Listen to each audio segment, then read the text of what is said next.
obviously there are a lot of security issues that require security cooperation, a lot of international issues, trades, non-proliferation. What do you see as the biggest challenge, the biggest stumbling block to developing security?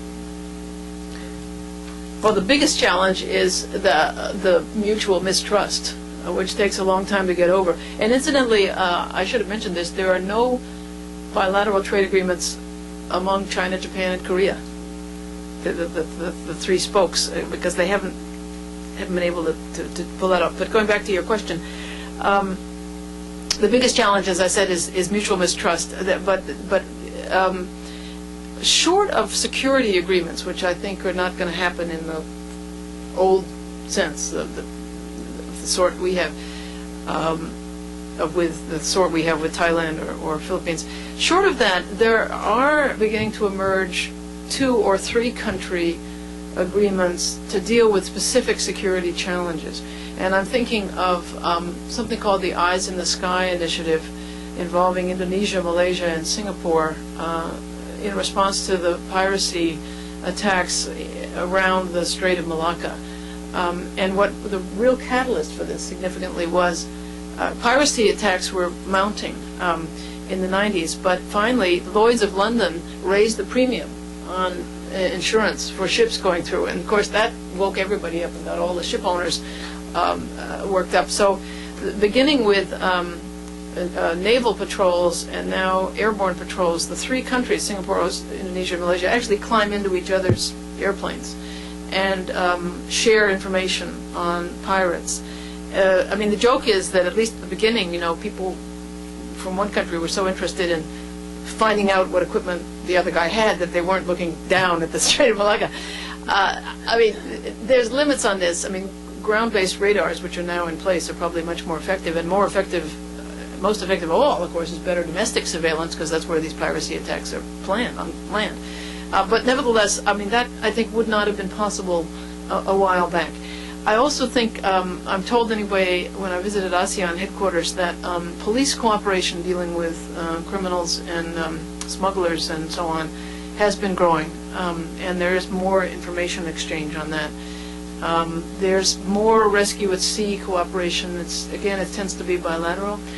The military people in the U.S. side told me that they, although we still talk about hub and spokes, the hub being the U.S., the spokes being the others, that actually it's not accurate really anymore, because each bilateral relationship with the U.S. has become more customized depending on what the problem is. So that kind of, and there are more of those going on. The U.S., and this will be my final point, I think of it almost as a form of soft power. To overcome the challenges that I've mentioned of mistrust and excessive concern for sovereignty, the U.S. has been able to bring Asians together. As long as the U.S. is present somehow, it's a kind of a softening effect or a buffering effect or something.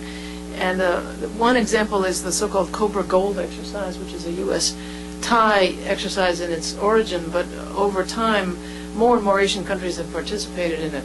And a number of other Asians, including China, I think, are now observers of this exercise. It's a fairly major thing. Similarly, there's what's it called, the Asia-Pacific Center for Security Studies in Honolulu, which is an arm of the Defense Department, and that trains people, military people from all over. And they, they spend time together. They get to know each other. They exchange emails. There's a sort of core of Asians who are dealing more with each other now, thanks in part to the U.S. And I think that's beginning to make some progress. So I don't think you're going to get an Asian NATO or anything like it. I think the ASEAN Regional Forum, they refused to discuss Korea, they refused to discuss Taiwan. The Thai Prime Minister said that if you dare discuss this border conflict with Malaysia and the Muslims, I won't even attend. I mean, those big things are not where it's happening. But I think on specific security issues, I think there is cooperation. The one area that isn't being addressed, to my knowledge, is these energy issues, whether it's a solution to the maritime territorial disputes or some sort of regional stockpile, emergency sharing, something like this, some information sharing of the sort that we have in the International Energy Agency. There's not much of that going on. And Australia actually has been a leader in APEC promoting some of these ideas, but they haven't been going anywhere. So that's sort of a challenge out there, is the energy one. But otherwise, little bits of pieces of progress are being made, I think. But the U.S. role is very helpful. So with that, it's the magic hour, I think. Yes. Thank you. Thanks. And everybody's, of course, invited to join us for some wine and cheese.